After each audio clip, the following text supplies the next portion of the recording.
lembre-se também que você pode ser um membro assinante do canal e receber outros benefícios, tá bom?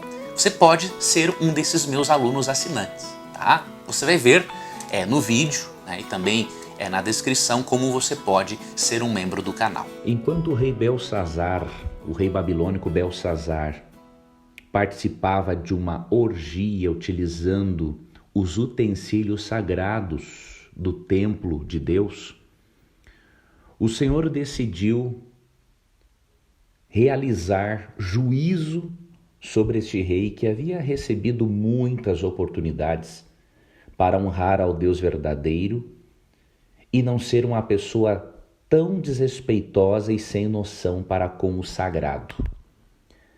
Vamos ler o que está em Daniel, capítulo 5, versos 5 a 8. De repente, porém, surgiu a imagem dos dedos de uma imensa mão humana que começaram a escrever no reboco da parede, na parte mais iluminada do palácio real. O rei Belsazar observou atentamente o movimento daquela mão enquanto ela escrevia. Então o seu rosto foi ficando cada vez mais pálido, e ele ficou tão apavorado que os seus joelhos batiam um contra o outro, e as suas pernas perderam a força e vacilaram. Aos berros, o rei mandou chamar imediatamente os adivinhos, os astrólogos, os místicos e determinou a esses sábios da Babilônia: quem conseguir ler esta inscrição e me declarar a sua verdadeira significação, receberá um manto de púrpura real, ganhará uma corrente de ouro para o pescoço e será nomeado o terceiro em importância no governo do meu reino.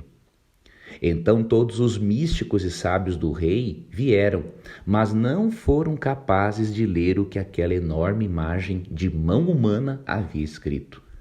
Tampouco conseguiram dizer ao rei o significado daquelas letras e palavras. Algo, amigo ouvinte, de sobrenatural aconteceu. De repente, enquanto Belsazar pratica toda uma festa cheia de bebedeira, de orgias, e se utiliza ainda dos objetos do templo de Deus, que eram coisas sagradas e que haviam sido levados para a Babilônia por seu avô Nabucodonosor, de repente surge uma mão enorme escrevendo coisas na parede. Imagine você a cena, imagine você sentado na sua sala e de repente aparece uma mão enorme, gigantesca, escrevendo um recado para você na sua parede.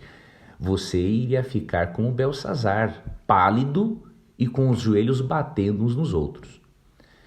Mas Belsazar mereceu isso, amigo ouvinte.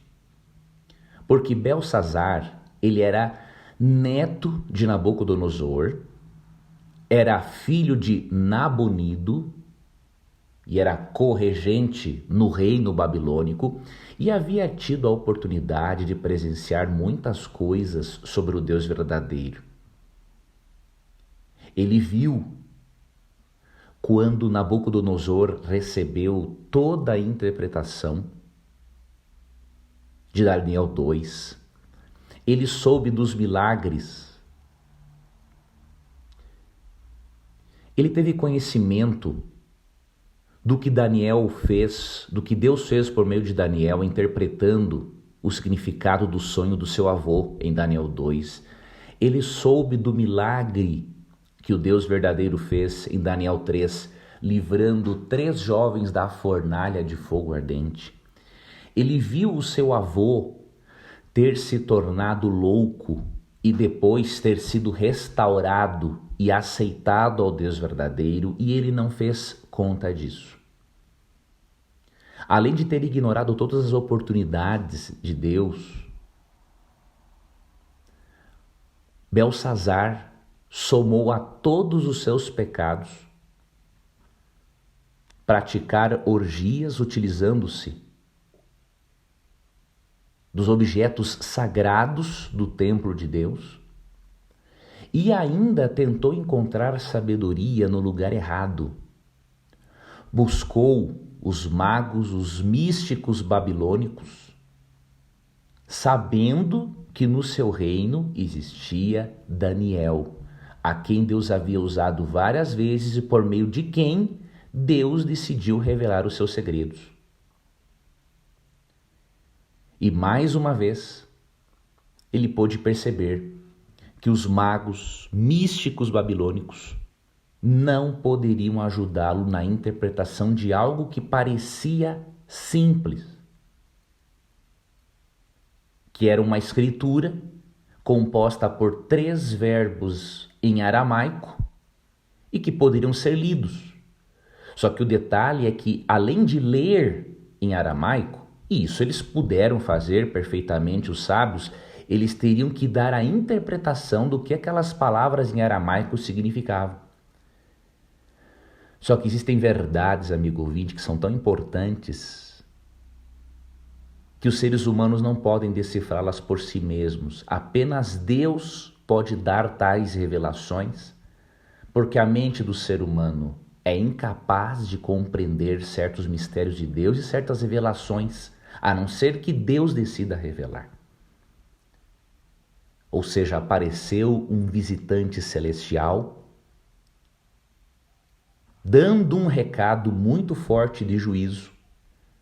E nós vamos estudar sobre este recado na quarta-feira. Amanhã veremos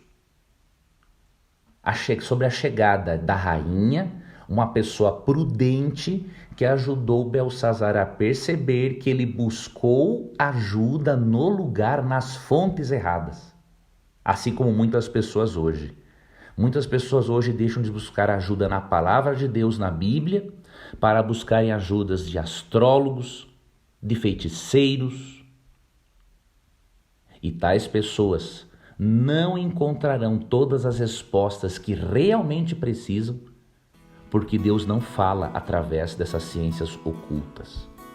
Deus fala por meio da Bíblia, por meio de Jesus Cristo, através da pessoa do Espírito Santo. Amanhã continuaremos o nosso estudo e veremos que conselho a rainha deu a Belsazar. Que Deus te abençoe, um abraço e até o nosso próximo estudo.